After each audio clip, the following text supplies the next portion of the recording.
Hello everyone, hope you're doing well. Today we have another answers from the developers, or a developer Q&A, which is always nice to see in War Thunder, especially since, we've just had an event finish. We obviously had the updates before that, and we're going into, next few months, which we're probably going to get another major updates, but also, I'm guessing a lot of changes to the game. We also had a ton of battle racing changes as well when it came to the game. A lot has changed over these last few weeks, and I suppose with everybody being at home, I suppose it kind of makes sense to try and get as much data as possible to try and change what's going on. But anyway, this is another Q&A from Vyacheslav Bulanikov, or as we know him, BVVD. He's the lad who turns up when Sean does his pre-update streams. He's normally doing them with BVVD, so let's get into it. The first part is, of course, Aviation, and as we start to go on, or something like that, looks like a lot of it is about top-tier aviation, which isn't really a surprise, but yeah, it's going to be interesting to see. The first question is, do you have plans to include Germany's F4F model? We already have the F4E that it was based on, and the F4EJ. It would also be nice to see the F4J and the F4J UK at some point, perhaps in tabs with the F4C and the FGR2 respectively. And the answer is pretty simple. It's too early to say, but it's possible. So a non-answer is the first question. But the main thing is, it wouldn't be a surprise if we see other nations' Phantoms. Obviously, we have seen expansion of Phantoms. We have now 3 nations when it comes to it, which have Phantoms. It's very similar to me when everybody had Sabres, or the majority of nations had Sabres. It seems like that's basically what's happening with Phantoms. But the main thing is, a lot of nations did use the Phantom. It was a very much large produced plane, and the main thing is there was a ton of different variants of them. Obviously, some a lot more modern than others, such as if you compare like the F4E to something like the F4EJ Kai, which was of course a modernized version of the Japanese F4EJ. If we get something like the F4F, and there's even a more modernized version of the F4F, which was past the developers about a month or two ago, and the F4J for the UK, at least, will be interesting to see too. The thing is as well, top tier aviation, in Air Realistic at least, the games are mixed battles, so everyone can face everyone, and this was done in effect to try and improve balancing in the game, and also give Gaijin more data to be able to actually understand how a lot of these vehicles match up. And I don't think we're ever going to go back from a point where it's not mixed battles at top tier, and for me that's kind of sad, but at the same time it does mean that balancing and stuff is much easier. If you have an OP aircraft, you can just make it face itself. It would have been nice in the era of the Canadair Sabre if that was something which was considered. But anyway, we are going to get a lot more Phantoms. We are probably going to get a lot more MiG-21s. It just kind of is how it is when it comes to modern aviation. A lot of nations use very similar technology. A lot of stuff was more centralized, and it just is how it is, which is why I prefer earlier eras, because there is at least some variation between stuff. The next question is, can you tell us what's the progress with the decision on the J-35D's RB-24J missiles? Right now, it's really subpar compared to the F4E-EJ and MiG-21s that not only have better performance, but better missiles too. The RB-24J is equivalent to the AIM-9J on the F4E. And the answer is, we have already answered this question.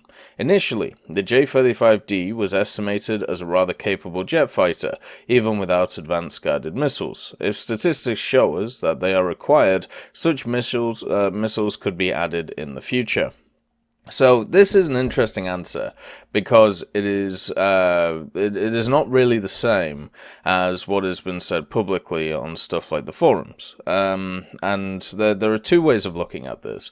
The first way is basically what they've said there. So if this is also always a plan, or a piece which is always against the idea of human balanced matchmaking, and human balanced BRs, I should mean. So how there's always this push in the community to have this kind of like Illuminati of people who would be able to pick just the perfect BRs for everything. You know, people who've played the game for a long time, have a lot of experience with the game, and they believe that they know how the game should be and how the BR should be. This is an example of how when a vehicle is added to the game, when technically the only data that Gaijin has on it, to actually put it in the game, would be just basically player perspective, or when it comes to it, like developer's perspective or playtester's perspective. This is like how that is technically that human element, you know, that Illuminati element that a lot of people talk about. And then you get player stats behind it when it comes to online play. Then if it does poorly, then it gets dropped in BR, then it gets dropped in repair cost, so on and so forth. So the initial Draken that we see in the game at its BR, at its repair cost, is done by the hands of a human, making a decision on how good it's going to be. This is the same thing that happened with the Sturm S when it came out at a ridiculously high BR. Then you have something like the Javelin, which also came out at a ridiculously high BR. Now look at it. It's actually dropped one OBR bracket. It's dropped 3 separate times, technically. So from 9.7 to 9.3 to 9.0 to 8.7, right? And I think the Draken's going to go the same way, just to a little bit less of an extent. It'll probably go down to, I don't know, 9.7. 9.3, whatever it is. But the main thing to understand about it is that is a very key argument against a set of people who believe in this. We should have like a thought council of battle ratings, because it just shows even the people who have the most experience with these things, who are actually paid to make sure the game is as balanced as possible, or are paid to make sure that, you know, everything works and is pleasurable for the player, still get it wrong. And the Draken is a great example of that. Now, what is interesting about this is what they say here. So, as I said, initially, the J-35D was estimated as a rather capable jet fighter, even without advanced guided missiles. That's not what was said, as I said. What was actually said is the version of the J-35D that has been put into the game was not able to get RB-24J missiles. They had picked a specific version of the Draken, they had done their research on it, and it didn't have access to these missiles. And then when presented with evidence that it did, in fact, carry these missiles and was able to, the tune changed to, well, okay, so now we've worked out that, it can carry these missiles, now we're going to work out if it needs them.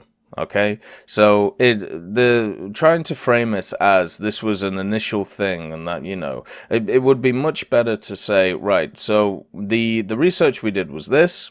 It showed that it could only carry this missile. We wanted to keep it historically accurate, but then more information came to light. Since that more information came to light, we are now reassessing the situation to make sure that we can stay historically accurate and also keep the vehicle competitive. This may mean that with player stats and with player data, we will make a decision in the future about what will happen with the aircraft.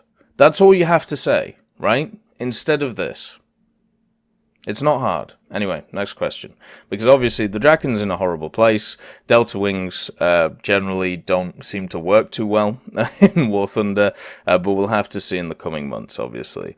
I think it's just one of those planes, just like the Lightning, which has come out too late and is getting mauled by just better machines. And, that's fine. It just kind of is how it is. And the Draken will come good one day when we have, when it has its own BR bracket to fight in. It's kind of like the Javelin in a way, right? So the Javelin was useless when it was top tier.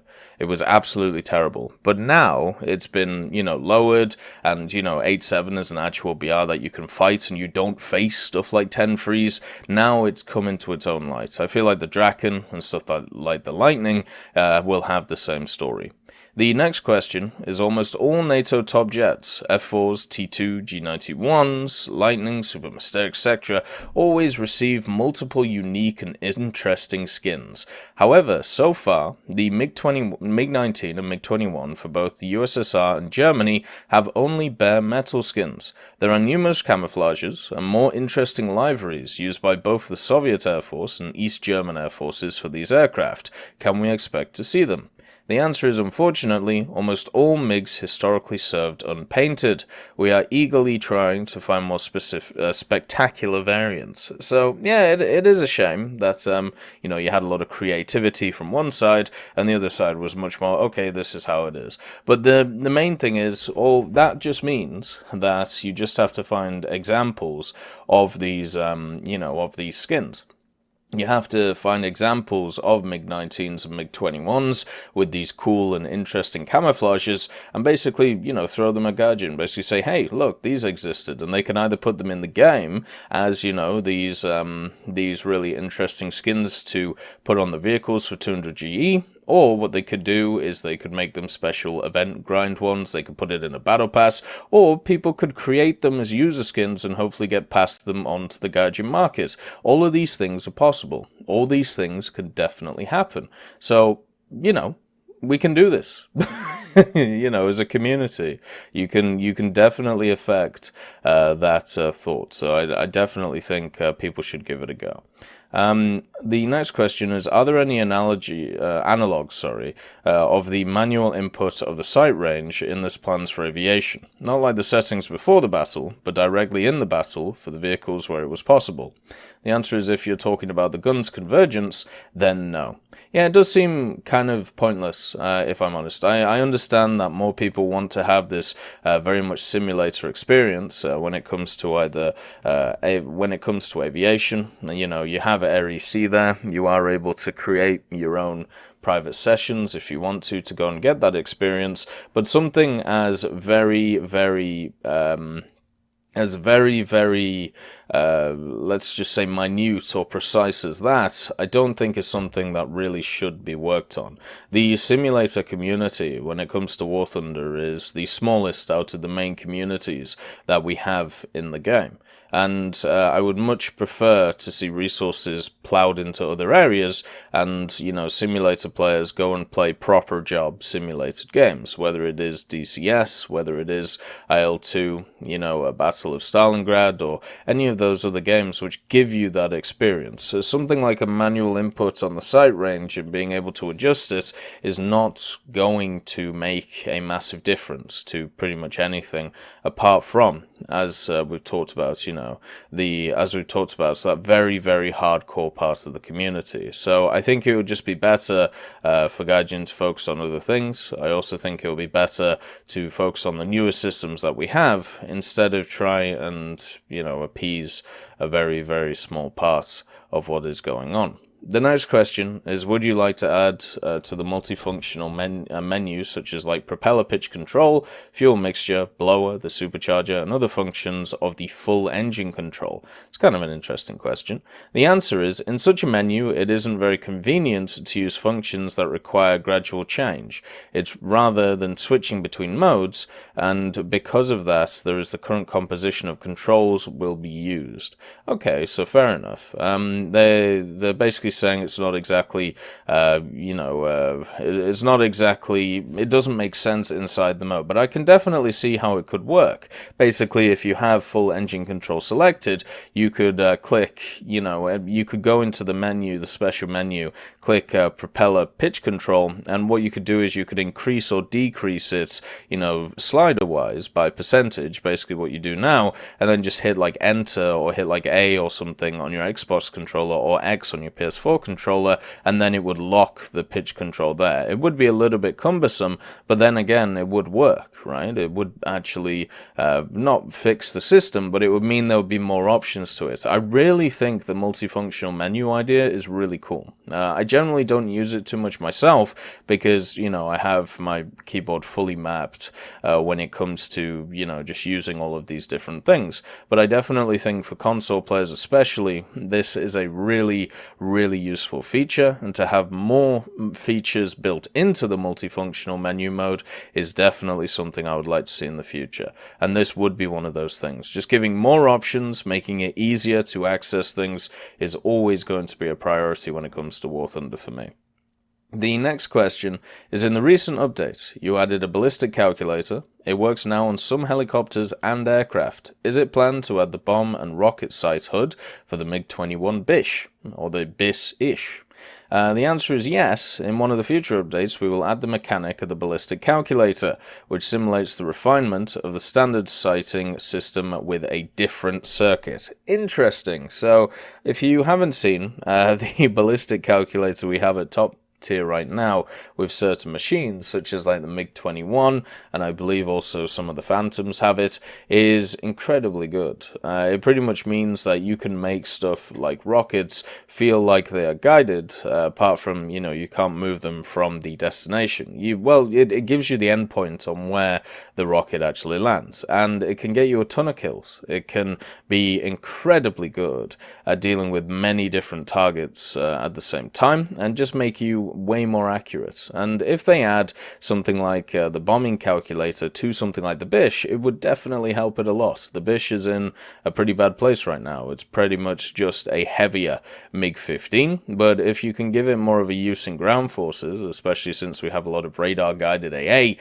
moving around the place, then I think that will be better. The only thing is, I hope they don't use it as a balancing mechanic, giving it only to machines which only machines which are doing poorly. I think it should be given to every machine that historically had something similar to the system that they're going to put in. It's interesting, or at least to me it's interesting to see how far they're going to go with this, because obviously when we look at modern technology, when it comes to bombs, or when it comes to missiles, or when it comes to rockets, let's just say it's very different compared to what we have in War Thunder right now, and it can get kind of scary, especially when it comes to the precision of those strikes that can be done. The last question of the aviation section is it planned to add large aircraft carriers where Phantom and its analogs can land? The answer is yes, it is planned. So there you go. New aircraft carriers confirmed. I have no idea why aircraft carriers have been brought up over the last few weeks. It seems like every time I'm sat on the Tech Hub just talking to people, there is a new person bringing up an aircraft carrier remodel in War Thunder. I have no idea why so many people want aircraft carriers, but at least we have confirmation it's happening. My opinion on aircraft carriers, it makes absolutely no gameplay difference at all. How many times do you actually take off and actually land on carriers in-game? And that ain't gonna change when they add in new, larger carriers. It's actually just going to give you a competitive disadvantage, because one side will have to take off from aircraft carriers and the other side probably won't. Because if you look at a lot of the aerialistic maps that we have right now, what happens on them is you have like a ground base and then you have a naval base, because a lot of the maps are based on World War II Pacific. So you have normally the Japanese on a ground base and then the Americans on aircraft carriers, and then you have other maps like Midway, where it's Americans on the ground base and Japanese on the aircraft carriers. And what happens is normally one side spawns in the air and the other side has to spawn on either the land or carriers, and this gives a side an initial advantage. I don't know why you would want more of that in top tier, especially since acceleration and energy in general just seems to be the way of the game with the way that air-to-air missiles work right now. But hey ho, at least you'll get to see some really nice aircraft carriers, and unless they have new ideas that they're going to throw into it, whether they're going to implement them more in enduring confrontation, whether they're going to have some maps more designed around them, or I don't know, put them in naval forces somehow, but I think that's generally a bad idea. Unless they're AI units, then it's not too bad of an idea. I just don't understand why it's such a big thing for a lot of people to have these new aircraft carriers. Because I seldom see them used anyway. So, the ones we have in game right now. So, I don't know, it seems odd to me that everyone's been discussing that fact. It kind of feels, when you get that feeling where, like, something is forced. For some reason a conversation has to be had, whether it's like a news item or whether it's something which a lot of people are just wanting to talk about, or a lot of people are kind of forced to talk about because it's on like the general conscience of everyone, but for some reason this time it's aircraft carriers and I don't know why. The next question is France is now the only main nation without a backup top MBT. Do you plan to introduce another Leclerc soon to resolve this? The answer is, well, it is not that bad. Okay. You still have the AMX-40 that may be used at BR 10.3, but a new Leclerc is planned as well. We do understand that some nations still lack top-tier MBTs, and we will try to fill these gaps as soon as we can. And now, if you haven't noticed, we're in the ground forces section now. So yeah, it's nice that they're planning another Leclerc, and the AMX-40 does seem like a vehicle that will also do very well at top tier. I've talked about a lot that one of the biggest issues in War Thunder at top tier is parity. Parity being the idea that everybody should have at least close to equal amounts of vehicles.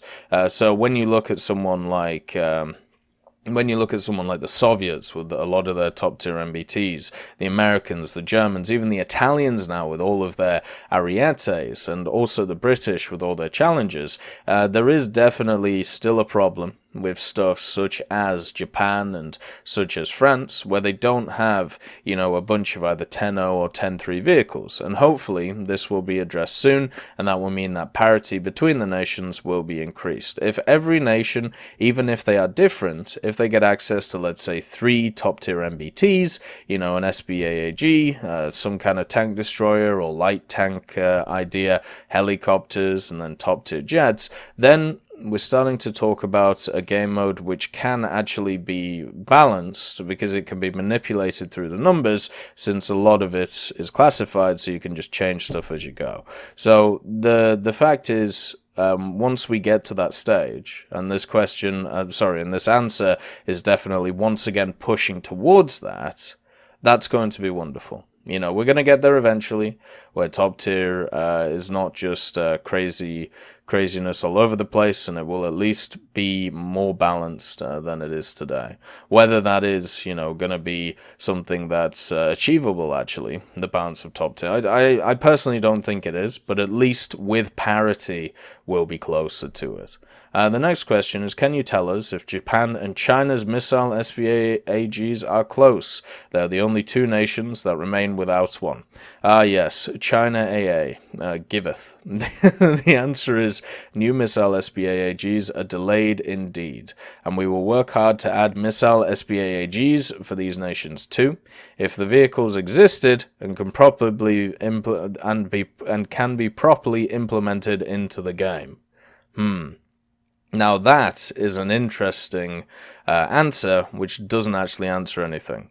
So they basically just said that they're delayed, so they were probably supposed to come out earlier, but they just haven't for some reason. They haven't said why. This answer means nothing.